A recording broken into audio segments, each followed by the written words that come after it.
To make this picture frame, I will be using the pallet wood for rustic look and other scraps I have lying around.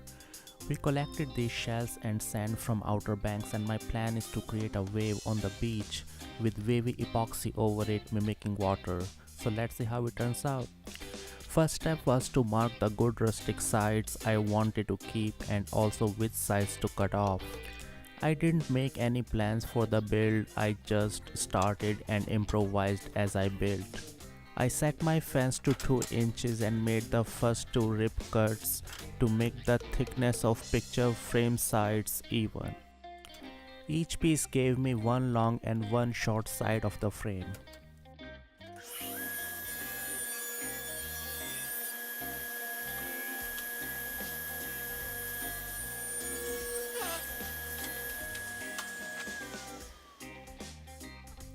Then I eyeballed where I should set my fence this time to make perpendicular rip cuts to make width of picture frames even.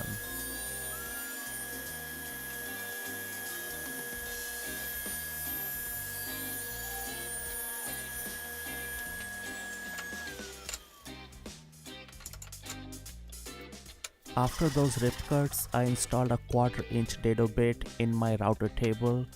I eyeballed the bit height as well as the distance of fence to router bit about 1/4 inch.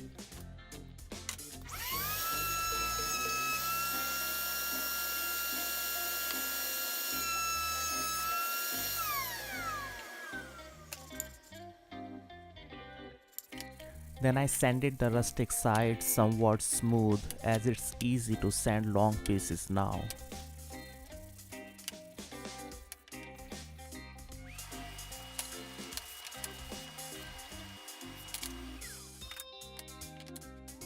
I cut 2 frame sides from each piece. I set my miter to 45 degrees and made sure that dado is facing away from me.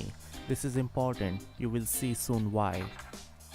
After first miter, I marked where second cut should be and made the cut.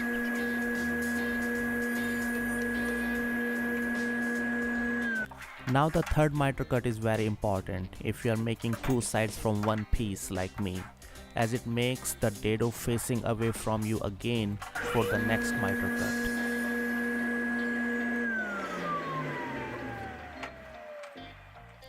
Then I marked and made the 4th miter cut to complete 2 sides of the frame from the first piece.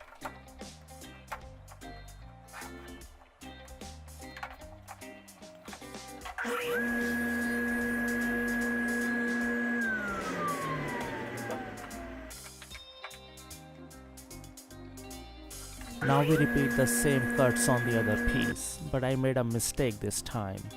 I was so into making sure that these sides are equal in length to the earlier pieces that I forgot to make the third cut I showed earlier.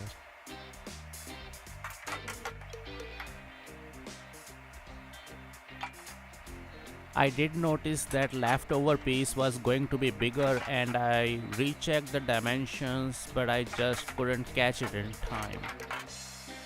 As you see here, the dado side is facing towards me, not outside like it should be.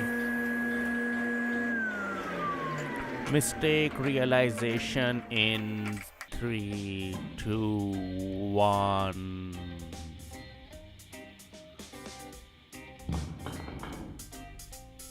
Well, since there is no undo button and it's a rustic frame, so I just glued back the last cut using CA glue and called it a day.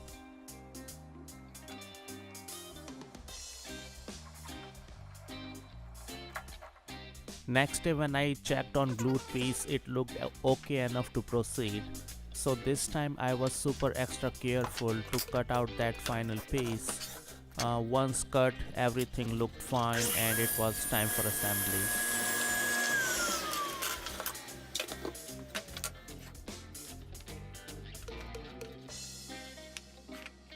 After dry assembly, Arc marked how much area I have to work with. I picked out different kind of shells and arranged them the way I liked, and then I marked where I should drill the holes for LED lights.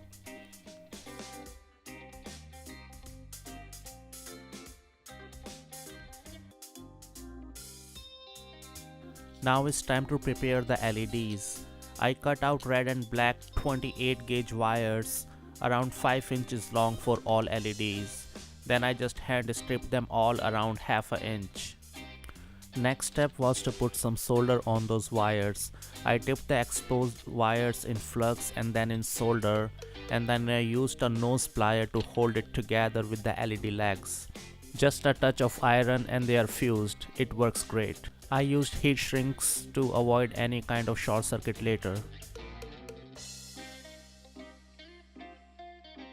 After all LEDs were done, I pushed them through the holes on the board to make sure they fit fine. Then I used the hot glue and the picture I took earlier of the arranged shells to put everything together.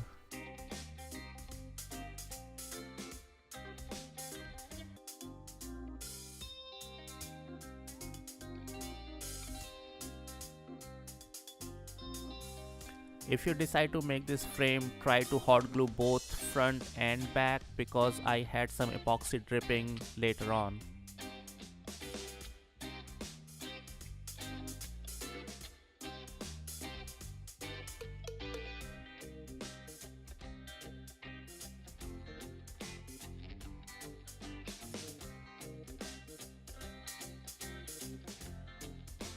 Looks fine, let's frame it.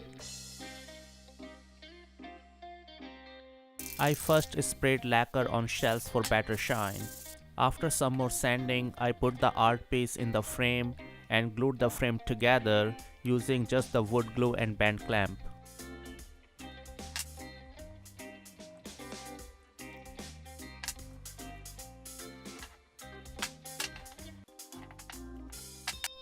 I didn't reinforce the miters because it will be holding epoxy later on anyway.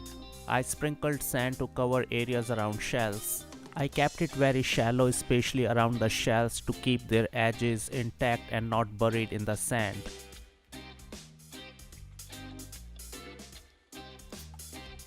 I mixed epoxy 2 to 3 pumps at a time, and I mixed them well and poured them only at one side to keep all the bubbles on the foamy side of wave I am trying to create. After every pour and 10 minutes, I tilted the frame to the right side to try to create a wave that way. I used heat gun to pop bubbles only on the close, clean side of the wave. After everything was solid, it was time for wiring. Then I used a scrap cardboard for the back.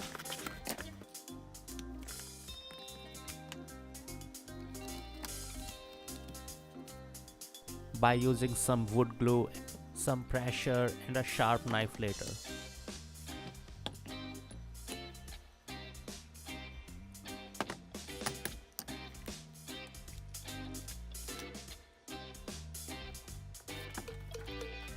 Then it was time for some final sanding.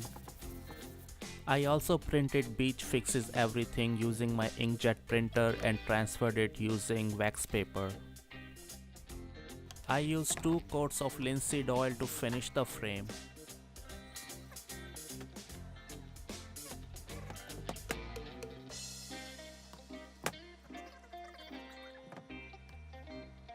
After sticking the battery pack, this is the final product look.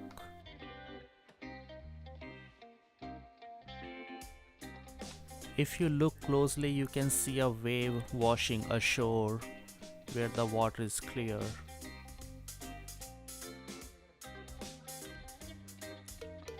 I hope you like this video and give me a thumbs up.